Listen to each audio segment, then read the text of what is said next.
안녕하세요. 저는 결혼 2년 차인 31살 주부입니다. 저도 시어머니와 친정에서의 결혼 생활에 관한 글들을 참 재미있게 듣고 있습니다. 많은 공감도 하고 위로도 받고 있습니다. 오늘은 제 이야기를 들려드리고 싶어서 이렇게 사연을 보냅니다. 근래에 시어머니 때문에 너무 스트레스를 받는 상황이 있었습니다. 제 사연을 들어주시고 많은 조언을 부탁드립니다. 저는 시어머니와의 갈등으로 아예 단절하고 살고 싶은 생각까지 했습니다.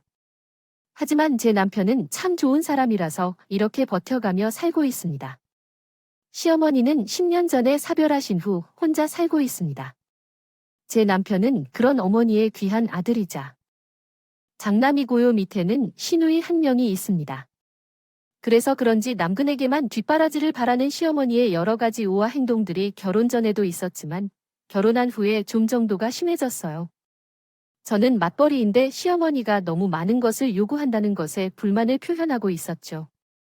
여러 일이 겹쳐서 어머니와 저는 이미 싸우고 있는 상태예요. 시어머니 문제를 제외하고는 잘 지내고 있는 남편과 이혼하고 싶진 않지만 집안일로 인해 얼굴을 봐야 하는 상황을 제외하면 시어머니와 자주 보지 않습니다. 그럼 결혼 얘기부터 시작해 볼게요.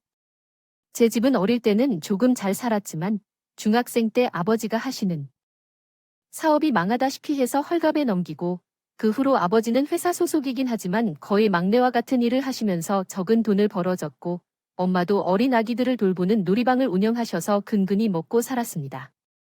언니가 성장한 후 생활비를 드리고 해서 이제는 아주 작지만 집도 한 채 있고 아주 평범한 가정입니다. 엄마는 놀이방을 운영하며 애써 모으신 돈으로 나중에 작은 식당을 운영하게 되었고 지금도 무엇이든 아끼며 살고 계십니다.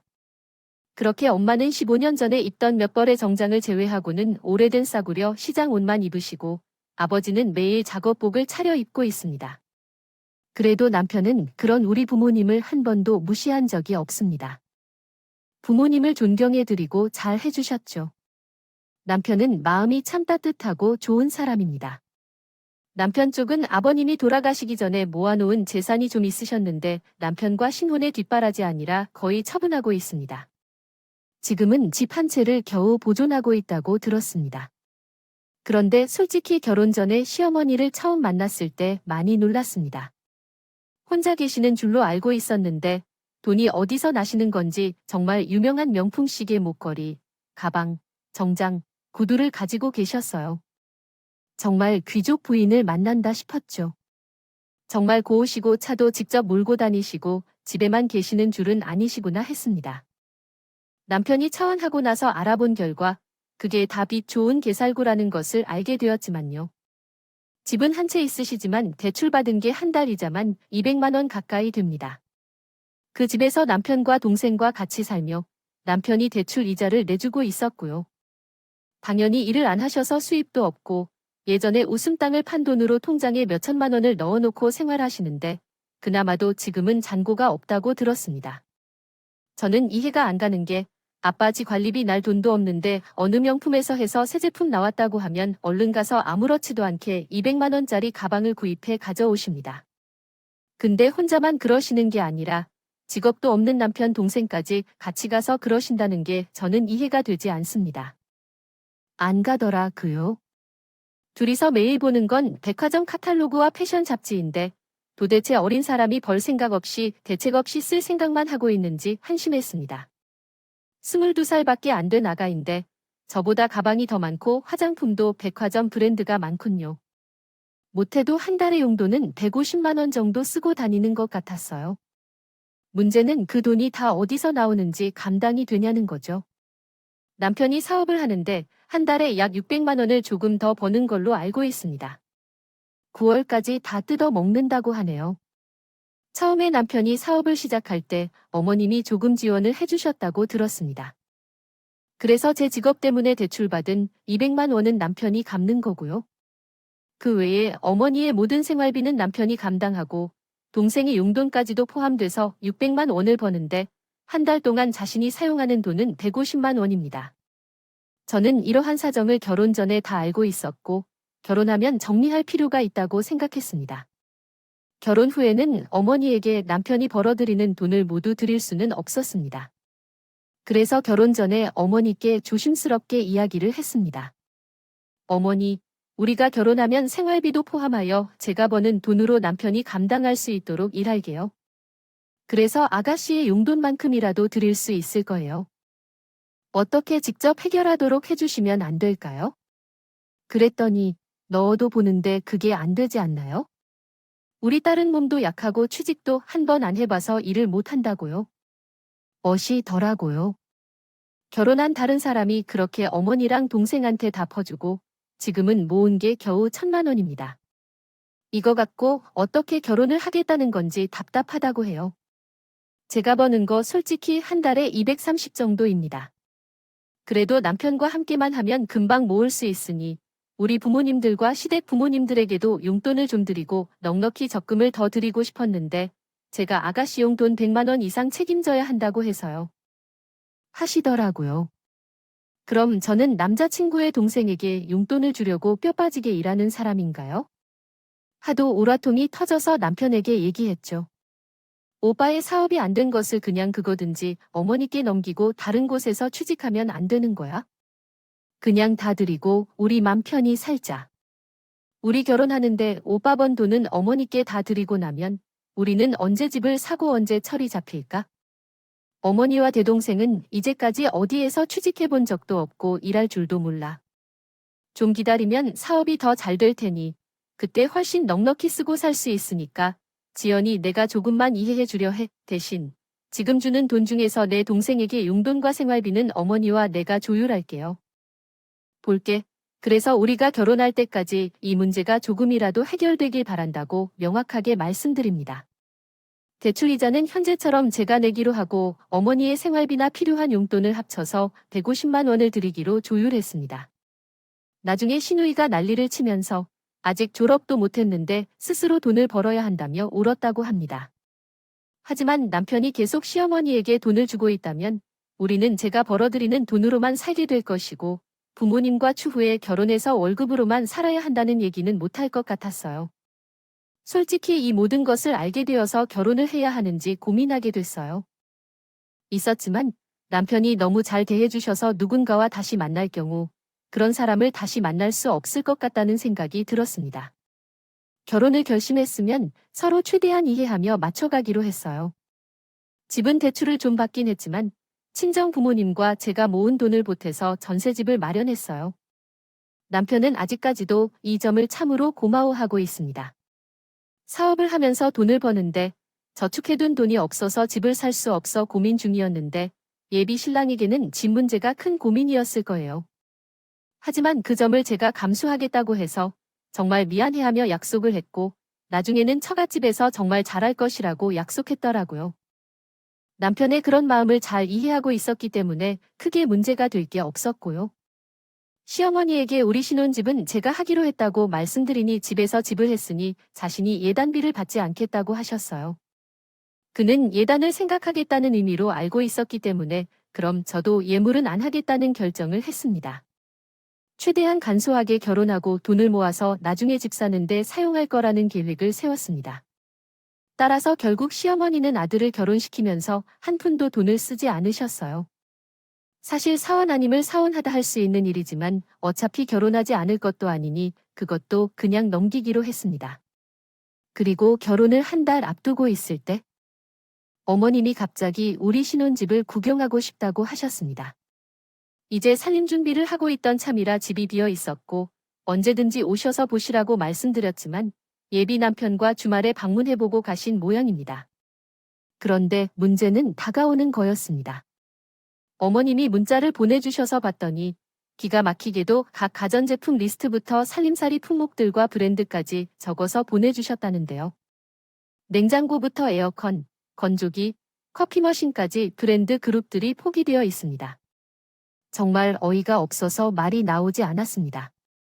전셋집에 대출을 지고 내가 마련한 신혼집인데 결혼을 함으로써 얻은 가치를 아프게 하는 느낌이 들면서 살아야 하는데요. 예단을 생략할 거라고 해놓고 이렇게 된 것은 너무 무례해서 화가 났습니다. 또한 오는 것은 김치를 한 대도 사지 않았고 에어컨도 2대씩 필요하다고 적혀 있더라고요. 이게 무슨 의미인지 모르겠어요. 어머님이 사용하실 거라는 거예요. 또한 혼자서 모두 감당하고 있는데 1,000만 원의 예산 내에서 최대한 간소하게 마련하려고 했는데 어이가 없었습니다. 너무 황당해서 예비 남편에게 말했더니 남편도 화를 내며 당장 엄마하고 같이 가자고 하더라고요. 집으로 가서 어머니께 말씀드리고 싶었는데 남편이 먼저 어머니께 말을 꺼냈습니다. 엄마, 우리 집의 전세금은 돈을 지원받아요. 거의 다 끝냈어요. 모자란 부분은 대출을 받아서 국어도 다시 해야 하는 상황이에요. 결혼하면 함께 갚아야 할 일인데 혼자 혼수까지 이렇게 소비한 건 너무 하신 것 같아요. 우리가 스스로 살 거니까 그냥 좀 내버려둬 주세요. 너희들이 지금 내가 혼수 목록을 작성해 보는 것을 따져봐도 예단을 아예 하지 않는 것은 아닌 것 같아서 그래 결혼을 조용히 했어요.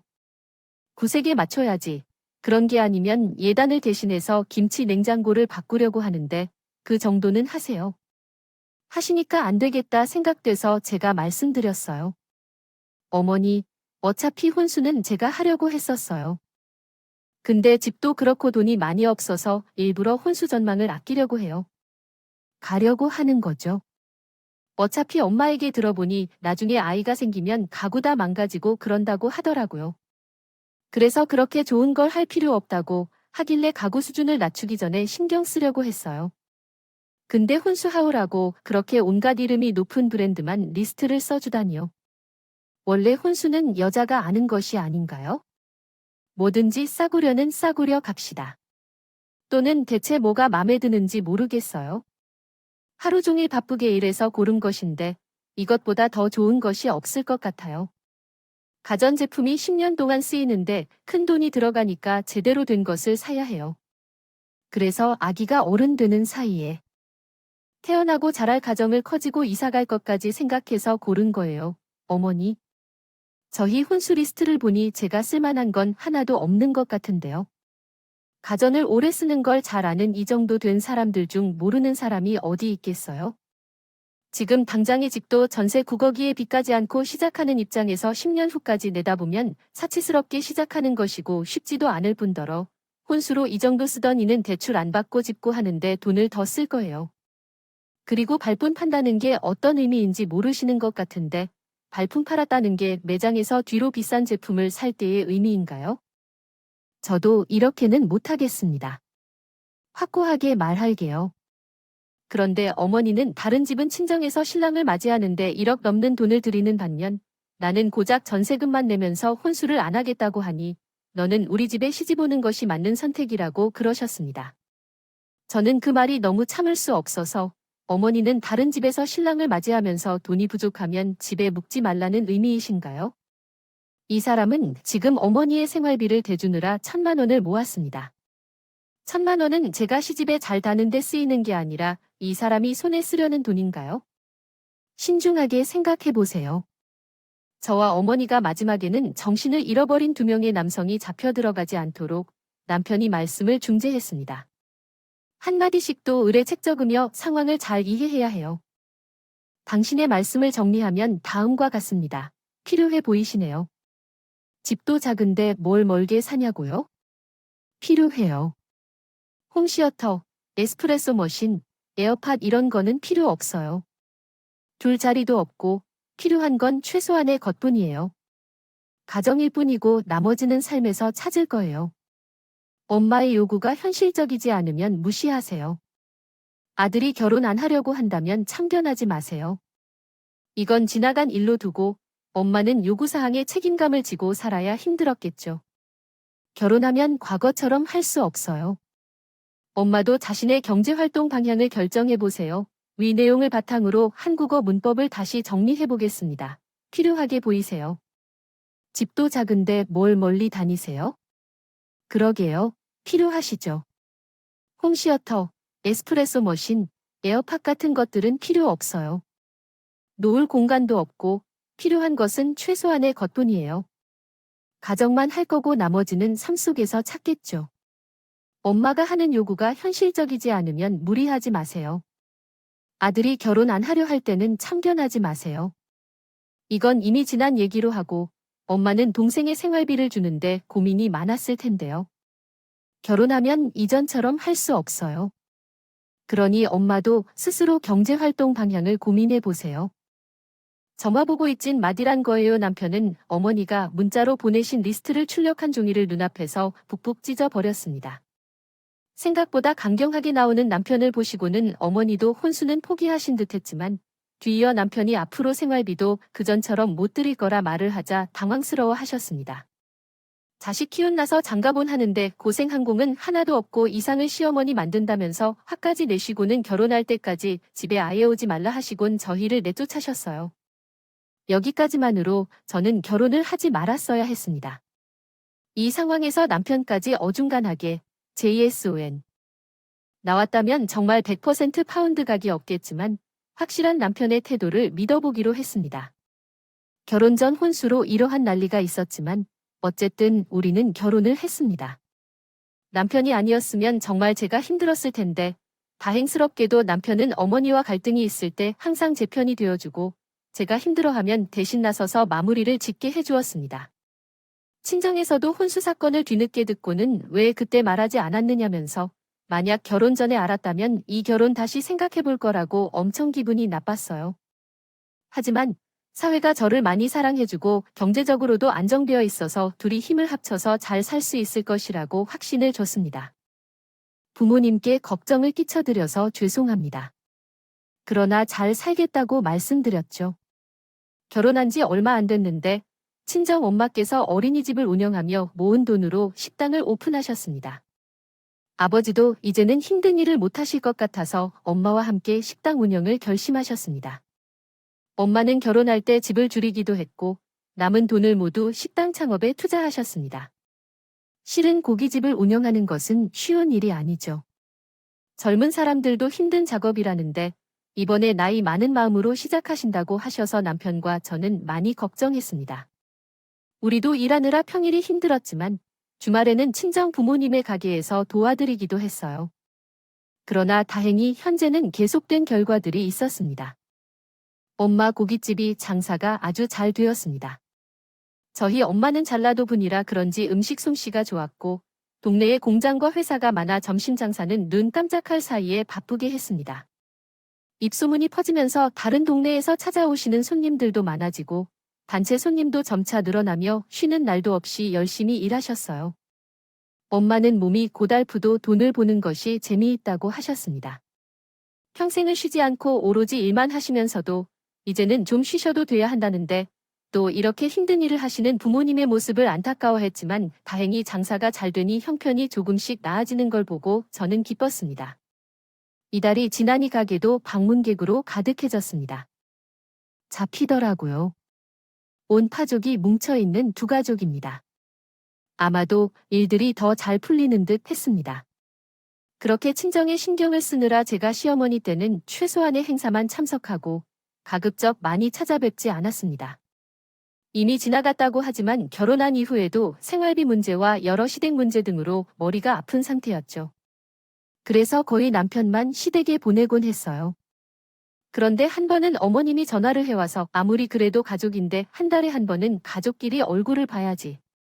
명절에만 만나겠다는 건 그게 말이 되는 건가? 하여 물으셨습니다. 며느리와 이구의 남편만이 시댁에 와서 식사를 하는 게 당연한 것이냐, 마리아야? 앞으로는 너도 같이 오도록 해라. 어머님이 서운한 소리를 하신다면 저도 변명을 해야 할 것 같아요. 부모님께서는 식당을 여러 운영하셨다고 말씀드렸습니다. 어머니, 요즘 주말에도 친정 부모님의 식당에서 조금 도와주느라 바빠서요. 자리가 잡힐 때까지는 저가 좀 왔다 갔다 해야 할 것 같습니다. 그래서 죄송하지만 당분간은 자주 찾아뵐 수 없을 것 같아요. 그러면서 말씀드렸죠. 그 말을 들으신 어머니께서는 오모 안 쓰던 10단계 허파션이야. 내 놈이 그런 걸 왜 막 지금 말하냐 하시며 고깃집을 개업하셨는데 장사가 제법 잘 된다고 말씀하셨습니다. 일손이 바쁘고 아직 사람을 고용할 여유가 없어서 내가 도와드리겠다고 했어요. 어머님은 친정 엄마가 쉬는 식당이 어디인지 위치를 물으셨습니다. 저는 속으로 사람떼 식당을 개업했는데 화분 하나도 못 보내서 그러신가요 하고 생각했어요. 그래서 자세한 위치를 문자로 알려드렸고요. 그런데 정말 황당한 일이었어요. 나중에 알게 된 것이지만 어머니가 우리 엄마 식당을 왜 물어봤는지 그 속셈이 무엇인지를 나는 모르고 있었어요. 그 시점에는 엄마의 식당을 도와주고 있었어요. 그런데 그날은 남편이 바빠서 저만 엄마의 식당을 도와주고 있었어요. 시간이 지남에 따라 귀에 익은 목소리와 함께 단체 손님들이 들어오기 시작했어요. 예약도 안 하고 오신 손님들이더라고요. 당황했어요.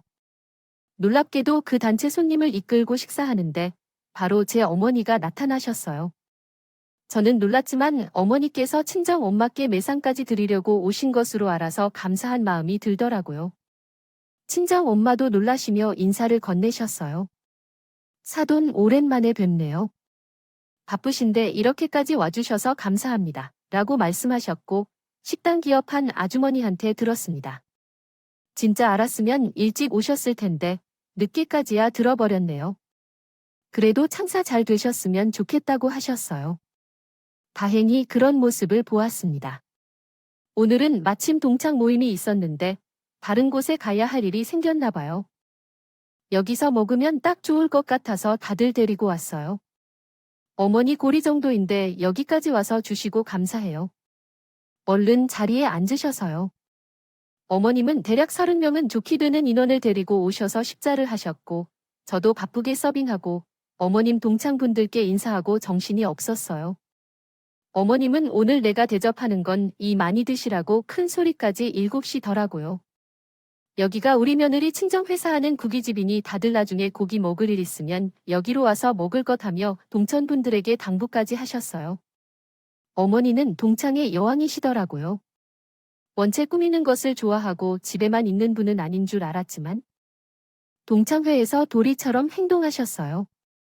저는 어머님의 뜻밖의 방문에 좀 놀랐고 감사하기도 해서 엄마한테 서비스로 다른 메뉴까지 부탁했습니다. 대접해드렸고 어머님 동창분들은 대략 200만 원어치 식사를 하셨습니다. 식사를 다 하고 어머님 동창분들은 하나 둘 자리를 뜨십니다. 저는 계산을 기다리고 있었는데 하나 둘 전부 자리를 뜨셨고 마지막에 어머님이 남으셔서 계산서를 주셨어요.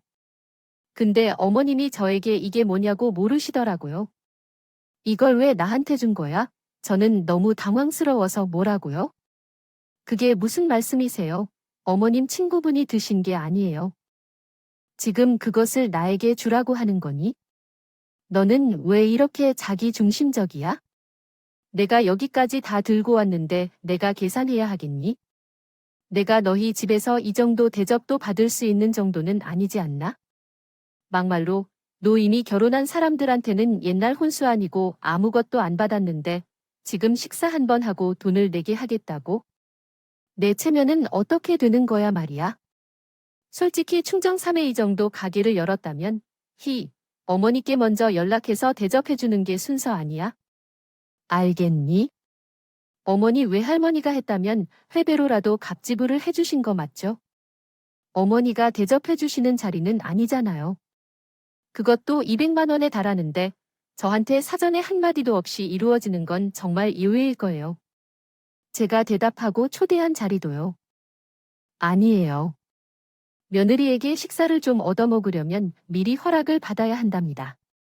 카조키립 우수넘의 경우를 그렇게 찾는 건 너무 능이장님. 내가 지금은 경우 없는 짓을 한다고 훈계하고 있는 거냐? 원성이 점점 높아지는 어머니를 보고 너무 어이가 없어서 너무 화가 났지만 옆에서 친정 엄마가 막았습니다. 근데 사도온 제가 가게를 개업하고 한 번 초대해서 대접을 먼저 해야 했는데 제 생각이 짧았죠. 오늘은 제가 대접한 걸로 하겠습니다. 그러니 역적하지 마시고 기분 좋게 돌아가세요. 아싸, 돈이 그나마 쟤랑 말이 좀 통하시네요. 가만히 서서 보물 삼아가가 때때로 너무 자기 주장이 강해서 제와 말이 안 통할 때가 있네요. 원성을 높여서 최소한 합니다. 오늘은 제가 잘 먹었습니다. 다음에 다시 뵐 수 있겠죠? 그럼요. 언제든지 오셔서 식사하세요. 어째 사등 입맛에는 잘 맞은 건지 모르겠네요. 정말 맛있게 잘 먹었습니다. 그럼 저는 갈게요. 다음에 다시 봬요. 어머니는 정말로 100원도 결제 안 하고 돌아가시더군요. 정말 이게 어째 된 거지? 딸을 가진 게 무슨 죄인가요? 엄마가 어머님께 쩔쩔매는 게 정말 마음이 너무 아팠습니다. 대체 혼수랑 예단을 아내와 함께 다시 하려고요. 어머니의 동창과의 식사비를 내야 한다는 것이 어떤 이상한 속기로부터 비롯된 것일까요?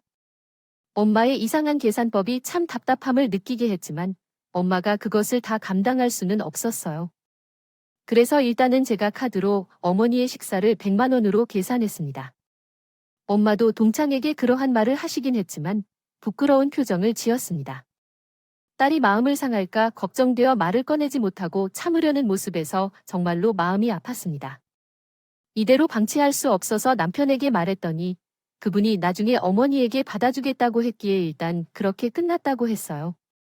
친정 어머님이 이번 사건을 흘려보내셨으니 다음에는 이런 일이 다시 발생하지는 않기를 바랐습니다. 일이 있고 나서 엄마 고깃집이 점점 바쁘게 되어 엄마도 종업원을 고용하기로 결정하셨고 힘든데 이제 주말에는 나와서 필요하지 않다고 하셔서 저도 엄마의 식당은 한 달에 한 번씩만 가서 카운터를 보거나 매출을 가끔 관리해드렸습니다. 그런데 얼마 지나지 않아 친정 엄마가 전화를 주셨습니다. 엄마의 목소리가 심각해 보여 지연아. 지금 엄마가 참을 수 없는 일이 있어서 말하고 있는 거야? 너도 알아야 될 것 같아서 얘기하는 거니까 신랑과 상의 좀 해보고 엄마 목소리가 안 좋아서 나는 무슨 일인가 생각하고 있어 라고 말했습니다. 그런데 엄마의 이야기를 듣고 나서 정말 화가 머리끝까지 치밀어 오릅니다. 지난주에는 엄마가 친구들과 함께 우리 가게를 방문했습니다. 그래서 나는 바빴고 미안해서 늦게 나타났거든. 근데 아쉽게도 친구들 15명이 와서 식사를 한 뒤에 그냥 떠났어요. 나는 정말 당황해서 계산을 하다가 엄마가 갑자기 나서서 결제를 했어요. 그런데 그게 약 10만 원 정도 드는데 그 후에 어제 다시 엄마가 가게에 왔어요. 또 친구들을 데리고 왔는데 10명에는 무슨 뷰티 살롱 모임이냐고 했어요. 그래서 10만 원 이상을 쓰고 식사를 한 뒤에 또 떠났지만 다음에는 나도 친구들과 함께 와서 먹어도 되냐고 물었어요. 하시는데 정말 머리가 아파서 참을 수가 없어서 그냥 전화했어. 너를 보고 두 번은 참았는데 이젠 슬그머니 말하고 싶어서 내가 해결하려 하지 마시고 남편에게 말해서 우리 게임은 이제 그만하자고 좀 부탁해. 엄마, 나는 다시는 우리 가게 못 갈 거야. 단호히 이야기하겠어. 결제 안 끝낸 건 남편 보고 나갔다가 하고 오라고 할 테니 엄마 마음 풀어요. 나는 너무 화가 나서 곧바로 남편에게 시어머니 행동에 대해 얘기했어요. 이젠 참을 수 없다고 생각한 나는 남편도 없이 집을 택해 나갔어요. 어머니, 도대체 무슨 이유로 그냥 참아 가시는 거죠? 우리 엄마가 왜 무료로 상품을 하시는 거예요? 한두 번도 아닌데요. 지난번에 동창분을 만나러 다시 가셨다면 요점은 그 진짜 친정 어머니의 얼굴을 보니 정말 죄송해하는데 죽겠네요. 진짜로 마지막으로 전하고 싶은 말씀은 우리 가게에 그냥 오지 말아주시고 계속 오시면 검은 계산 드실 겁니다. 2시입니다. 너는 9장 몇 번 시험 막아서 팝주 모금 계모 고리 잘못한 일이라는 거죠. 이렇게 쭈루루 달려와서 따지는 건 이제 나 친정 어머니가 그만 오라고 하셨습니다. 사돈끼리 식사 대접하고 그런 거 아까워할 거면 그냥 앞으로 아예 안 보이간 더 이상 말하지 말라고 전해주세요. 넣어둔다고 그러는 게 아닙니다. 빈말이라도 어머니 식사 대접한다는 소리를 한 번만 안 해도 어떤 어머니의 내로 남을 태도를 해 더 이상 할 말이 없었어야 했습니다. 집에 도착해서 오늘 있었던 일을 얘기했어요. 남편은 너무 미안해하면서 장모님에게 식사 비용이 얼마인지 알려주시면 전액 드리겠다며 죄송하다고 전해달라고 하길래 저는 어머님이 엄마 가게에 오시는 일만 없게 해달라고 심심히 부탁했습니다. 남편은 알았다면서 어머니를 직접 만나서 해결하겠다고 했고 저는 더 이상 신경 쓰지 않고 쉽게 그려라고 하고 말했습니다. 그리고 며칠 후에 남편이 시댁을 혼자 다녀왔어요. 근데 무슨 일이냐고 물었더니 더스트백에 쌓인 명품 가방을 하나 들고 들어오는데 그래서 남편에게 물었죠. 여보, 이게 뭐야? 요즘 가방이나 갑자기 왜 이걸 들고 오는 거야? 뜻밖에도 그건 어머니 선물이었습니다. 어머님이 소유하고 계신 명품 가방 중에서도 가장 소중히 여기시는 브랜드의 가방이었어요. 거의 800만 원을 넘어가지만 누구도 살 수 없다는 그 브랜드의 가방이었죠. 이건 엄마 거예요. 제가 가방이 무슨 것인지 잘 모르니 엄마가 가지고 있는 것 중에 가장 새 것 같이 보이는 걸로 가져왔어요. 자, 봐봐. 이거 명품 맞지? 맡긴 것 같긴 한데 당신 미쳤어. 소 문제. 엄마가 아니었다면 아마 그냥 넘어가지 않았겠지만 미쳤어. 왜 이걸 가져왔어요? 아, 말 마. 엄마 몰래 가져오라고 했잖아.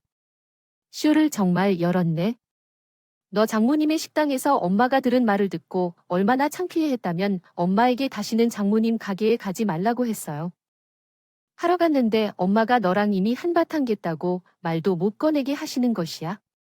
그래서 엄마 가방 하나를 팔아서 장모님에게 식사비를 드리려고 몰래 가져온 것이야. 아니, 그래도 그렇지. 그 가방 어머니가 엄청 아끼시는 것 같은데 아주 노트에 감당할 요구를 걱정 마. 넌 모르는 일이야 잡아떼고 있어. 알겠지? 내가 다 생각이 있으니까. 말은 이렇게 했지만 순간 남편이 너무 귀엽기도 하고 웃기기도 했습니다. 본인도 얼마나 답답하면 시어머니가 방까지 훔쳐서 나왔기겠어요. 그런데 남편은 정말 어머니가 방을 팔아버렸습니다. 중고라서 정품 가격은 못 받았지만 꽤 값을 잘 받았다고 하더군요. 며칠 후 엄마가 전화를 주셨는데 제 신랑이 통장에 300만 원을 넣어달라고 고맙다고 전해달라고 하셨어요. 남편이 저한테도 100만 원을 주면서 사고 싶은 거 있으면 살라고 하길래 전 웃으면서 알겠다고 했어요.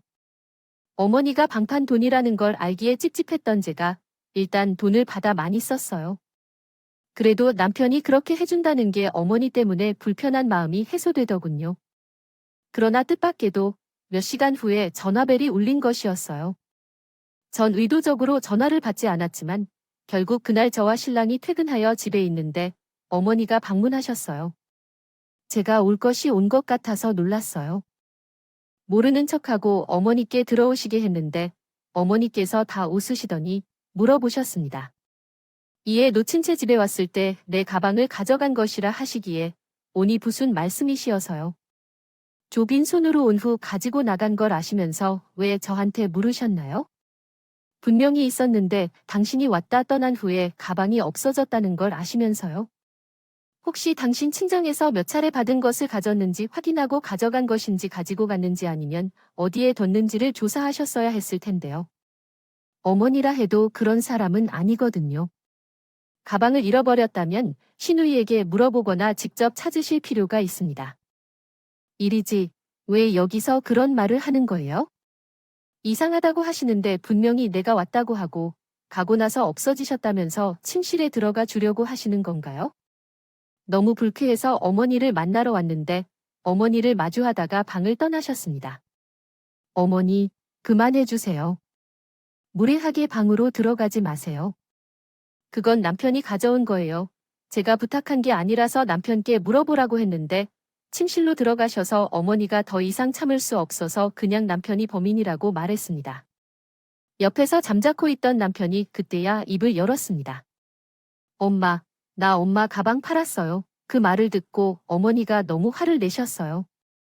이런 비방과 욕설은 삼가주시길 바랍니다. 전달하시는 내용을 정확하게 이해했는지 알려주세요. 도둑놈 같은 행동을 하는 사람들이야말로 내가 말하는 거지야. 타이밍이 그거야. 너 이런 방탕한 생활을 계속해가면 어쩔 것 같니? 시어머니는 남편에게 가방 훔치냐고 따질 때 한숨을 내쉬며 화를 냈습니다. 어차피 그게 뭔 소용이 있어? 거기다가 제발 계산도 제대로 해봐. 이기적인 태도 알아? 돈이 없으면 식사도 못하겠거나 가방 살 돈도 없으면 빚내도 돼. 이해했어? 엄마가 하는 짓이 도둑놈이 하고 거지가 하는 짓인 거 알아? 넌 엄마와 완전히 단절할 거라는 거야? 내 얘긴 다 정말 맞아. 엄마께 뭐 도둑놈이라고 하면 안 돼요? 만약 계속 그러시면 제가 저희 형편을 묻어드리고도 엄마 안 보고 살 생각하고 있어요. 아시겠죠? 그렇게 된다면 매달 받았던 생활비도 그런 철 없는 척 할 거예요. 부탁드려요. 어른다운 행동을 해주세요. 이제 오늘이 마지막이에요. 앞으로 저희 부인 입에서 그런 말을 한 번 더 듣는다면 그냥 연락을 끊을 거예요. 심사숙고해 주세요. 너, 엄마에게 생계비 끊겠다고 협박하는 건가? 너를 며느리로 주지 않았어? 나 엄마의 딸로서 응대받았지? 3아이로서도 당연히 아니다. 이 정도로까지 신발을 신고 현관문으로 나갈 집이 없어. 이심도 없이 창사하며 돈의 소중함을 몰라 어디가 그렇게 생각하는 건 아닙니다. 돈을 주는 것도 받는 것도 언제든지 내 마음대로 할 수 있는 것이 아니라 서로 존중하고 배려하는 것이 중요합니다. 가족에 대해서도 그렇게 냉정하게 생각하는 건 어디서 온 건지요? 가게가 잘 될지의 문제는 궁극적으로 제 궁금증인데 어디서 그런 생각을 가져오는 건지요? 어머님은 마지막까지 고통스러운 생각을 품고 계셨다고 해요. 그래서 차가워진 제 마음을 알아주세요. 며느리의 화는 내 아들을 낳는 화랑 같은 무게를 실어나는 듯한 마음이에요. 콧방귀라 하는 것도 없이 남편이 생활비를 끊으려고 하니까 악다구니를 쓰지 않아도 된다는 생각이 듭니다. 돈에 대한 보잘것없는 두려움이 대두되어 있는 것 같아요. 그동안 남편이 주신 돈으로 살아오셨는데 그것을 끊는다는 말은 어머님은 아마 가장 무서워하는 말이 아닐까 싶어요. 솔직히 남편이 이 정도로 잘 대접을 받을 줄은 생각지 않았는데 소중한 말까지 다 들어주시니 너무 고마웠어요. 그래도 제 남편은 제 엄마니까요. 결혼 전부터 속상한 일이 많았지만 가정을 유지할 수 있었던 건 모두 남편 덕분이에요. 다행히 그 후로는 어머니께서 운영하시는 식당에는 다시 가지 않았어요. 다시는 무엇이 있든 진정성을 담아 어머니를 대접하기로 마음먹었거든요. 그래서 명절을 제외하고는 시댁에 방문하지 않아요. 어머니께서도 연락이 필요한 경우에는 직접 제게 전화하지 않고 남편을 통해서만 하신다. 친정 엄마는 제게 시어머니가 평범한 사람이 아님을 이미 알고 있었지만 이번에는 더 스스로 다시 봤다며 만약 어려운 상황이 생기면 숨기지 말고 솔직히 이야기하라고 당부하셨다. 제 남편은 어떤가요? 한국에서 생각해도 평균 이상이지 않을까 싶습니다. 그런데 이 역시나 평균 이상인데 이상한 시어머니입니다. 돈을 잘 벌고 제게 잘 대해주시는데 단점이 있다면 시어머니가 고약하다는 것 하나예요. 사실 제처럼 시누이와 며느리 사이에 갈등이 있을 때 남편이 제대로 역할을 못한다면 이용하기도 하는 경우가 많은 것 같아요. 여하튼 저와 어머니 사이의 갈등이 솔직히 이야기입니다. 본인도 힘들었을 텐데 저를 이렇게 존중해주시고 지켜주시는 남편이 참 고맙네요. 솔직히 어머니만 보면 시댁의연을 끊어버리고 다신 안 가고 살고 싶긴 합니다. 그렇지만 이혼하지 않는 이상 아예 안 보고 살 순 없을 것 같아요. 모든 걸 없었던 일로 하고 어머니를 대하지 못할 것 같아서 저는 앞으로 딱 기본적인 도리만 하고 살까 합니다. 저처럼 남편이 든든한 버팀목이 되어 주시는 분도 있고 아마 남편까지 스택편에 서서 괴로우신 분도 있을 것 같은데요. 모쪼록 각자 처한 상황에서 저처럼 최선의 방법을 찾으시길 주기를 바랍니다. 많은 분들한테 재산이 되시길 바랍니다. 좋아요, 감사합니다.